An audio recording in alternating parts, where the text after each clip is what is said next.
तो चलिए फाइनली आप आते हैं क्वेश्चन नंबर 5 को डील करने के लिए। तो क्वेश्चन नंबर 5 में क्या कहता है कि find the slope of normal. आप यहाँ पे ध्यान दें, यहाँ पे आपको नॉर्मल का निकालना है स्लोप, ओके ना।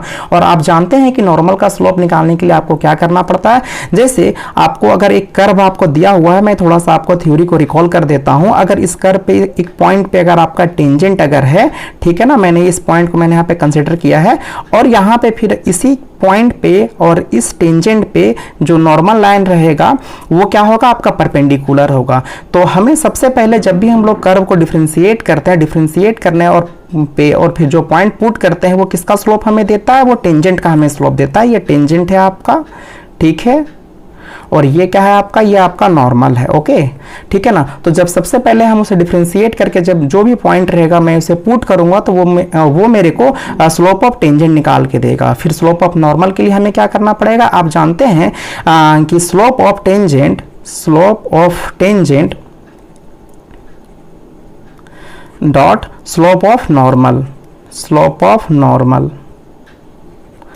इक्वल्स टू कितना होता है, -1, ठीक है ना। थोड़ा सा यहाँ पे लिखने में प्रॉब्लम आ रहा है तो थोड़ा सा मैनेज करिएगा। Slope of tangent dot slope of normal equals to कितना होता है, -1। आप इससे फाइनली आप इसे शॉर्ट में भी बोल सकते हैं, m1 dot m2 equals to कितना होगा आपका, -1 आपका होगा, ओके ना। अगर m1 में मान के चलता हूँ स्लोप ऑफ टेंजेंट है तो m2 क्या होगा, स्लोप ऑफ नॉर्मल आपका होगा, इक्वल्स टू -1। अगर आपको स्लोप ऑफ टेंजेंट अगर दिया हुआ है, स्लोप ऑफ नॉर्मल आपको निकालना है, तो सिंपल में आप क्या कर सकते हैं, slope of normal equals to slope of normal equals to -1 by slope of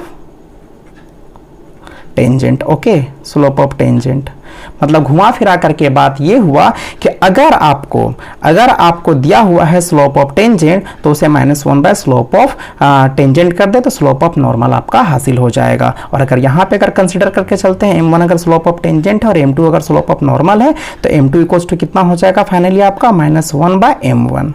तो ये आपका कंसेप्ट आपको याद रखना पड़ेगा कि स्लोप ऑफ नॉर्मल निकालने के लिए आपको क्या करना है, ठीक है ना। तो चलिए सबसे पहले हम लोग यहाँ पे आपका जो इक्वेशन दिया हुआ है ये आपका पैरामीट्रिक इक्वेशन है। x इक्वल्स टू यहाँ पे x इक्वल्स टू थीटा के रिस्पेक्ट में दिया हुआ है और y इक्वल्स टू आपको थीटा के रिस्पेक्ट में दिया हुआ, तो ये आपका पैरामीट्रिक इक्वेशन है। तो आपको पैरामीट्रिक डिफरेंशिएशन के लिए क्या करना पड़ता है कि जो भी दो इक्वेशन दिए हुए हैं इसे सेपरेटली हमें डिफरेंशिएट करना पड़ेगा थीटा के रिस्पेक्ट में, ओके।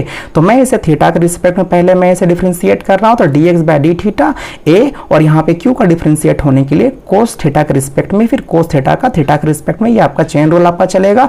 फिर इसमें क्या होगा, पावर आगे आएगा और उसमें से एक लेस होगा तो 3 और एक कोस स्क्वायर थीटा इंटू और कोस का माइनस साइन थीटा, ओके। जब आप इसे फाइनली सॉल्व करेंगे तो बस माइनस आगे आ जाएगा और एज यूजुअल, तो dx बाय डी थीटा आ गया आपका।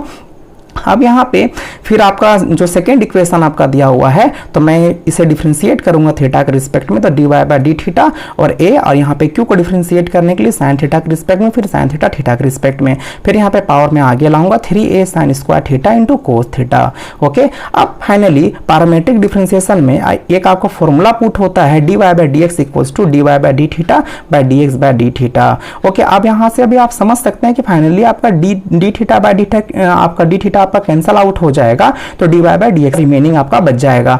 तो यहाँ पे ये आपको फॉर्मूला से आता है, आपका पैरामीट्रिक आपका डिफरेंशिएशन का आपका रूल है कि dy बाय dx निकालने का ये फॉर्मूला आपका होता है, ठीक है। तो dy by D theta equals to मेरे को यहाँ पे फाइनली कितना आया है, ये वैल्यू आया है, तो मैंने यहाँ पे पुट कर दिया।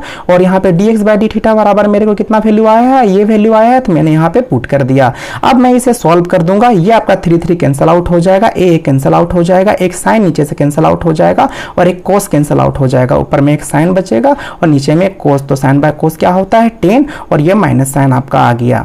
अब यहाँ पे dy बाय dx अगर मैं at theta equals to pi by 4, क्योंकि ये पाई बाय 4 पे मेरे को निकालने के लिए बोल रहा था पॉइंट पे, तो यहाँ पे कितना आएगा, थीटा यहाँ पे एक्चुअली में ये एंगल दिया हुआ है, थीटा इक्वल्स टू कितना पाई बाय 4, तो यहाँ पे जब मैं पाई बाय 4 जब पुट कर दूंगा तो कितना वैल्यू आ गया है, -1। तो मैं आपको बतलाना चाहता हूँ कि ये जो -1 जो आपका आया हुआ है यह आपका स्लोप ऑफ नॉर्मल नहीं है, स्लोप ऑफ टेंजेंट है, क्योंकि जब आप डिफरेंशिएट करते हैं dy बाय dx को और जब आप जो भी आप रखते हैं वैल्यू, जैसे कि यहाँ पे आपका एंगल दिया हुआ थीटा, तो जो वैल्यू निकल करके आया है वो स्लोप ऑफ टेंजेंट आपको बतला रहा है। तो स्लोप ऑफ नॉर्मल निकालने के लिए आपको क्या करना पड़ेगा, -1 बाय स्लोप ऑफ टेंजेंट। ठीक है, या तो और में -1/dy/dx eight theta equals to π/4। मतलब आप ये वैल्यू को लिखें। अगर मैं ये वैल्यू भी अगर आपसे मैं पूछूंगा कि ये क्या है, तो आपको यहाँ पे बोलना पड़ेगा कि स्लोप ऑफ टेंजेंट है ये एक्चुअली में, ओके ना। फिर -1 और यहाँ पे इसका वैल्यू कितना आया हुआ है आपका -1। जब मैंने इसे फाइनली सॉल्व कर दिया तो ये कितना वैल्यू आ गया, 1 आपका आ गया, मतलब स्लोप ऑफ नॉर्मल। तो देखिए इतना जो मैं आपको डिटेल से मैं सब कुछ यहाँ बतला रहा हूँ, इतना लिखने का टाइम इतना जरूरत नहीं रहता है। बस मैं प्रॉपरली स्टेप बाय स्टेप हर चीज को इसलिए डिस्कस कर दे रहा हूँ या बता दे रहा हूँ कि आपको प्रॉपरली याद रहे। तो जैसे यहाँ पे मैं मान करके चलता हूँ, अगर आपको स्लोप ऑफ नॉर्मल निकालना है तो अगर आपको ये फॉर्मूला पता है कि -1 स्लोप ऑफ टेंजेंट होता है, तो आप -1 डायरेक्टली आप लिख सकते थे और फिर वैल्यू आपका 1 आ जाता है, ओके ना। इतना बस मैं लिख करके इसलिए मैं दिखला रहा हूँ कि आप चीज़ों को आपको, या फिर जो भी बच्चे ऐसे हैं जिनको थोड़ा सा प्रॉब्लम होता है समझने में, उन्हें भी सारी की सारी चीज़ें आपका प्रॉपरली समझ में आए कि स्टेप बाय स्टेप एक्चुअली में कैसे सोल्व किया जाता है, ओके ना।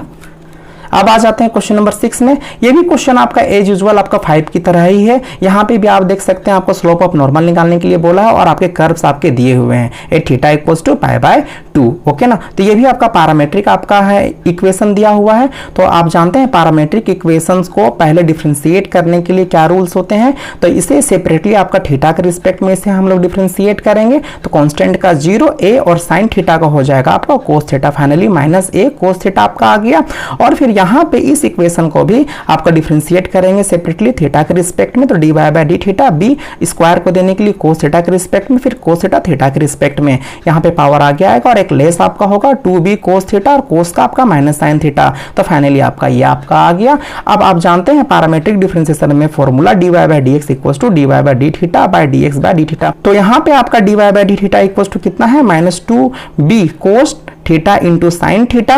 ये वैल्यू मैंने रख दिया है। यहाँ पे वैल्यू पुट करने में थोड़ा सा ध्यान आप अच्छे से दीजिएगा कि ये आपका dy/d थीटा का वैल्यू है, तो आप इसे पुट करिएगा।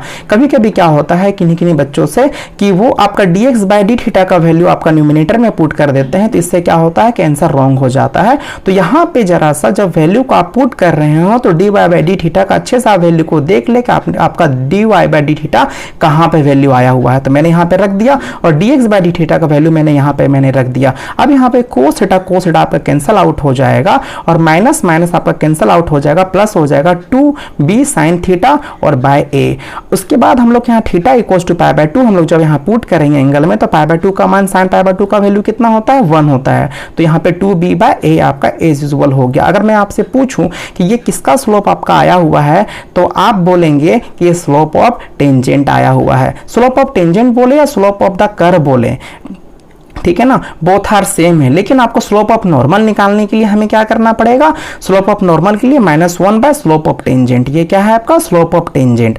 तो -1 स्लोप ऑफ टेंजेंट मेरे को दिया हुआ था 2b/a और जब मैं इसे फाइनली मैं इसे सॉल्व करूंगा तो कितना हो जाएगा -a/2b, ओके।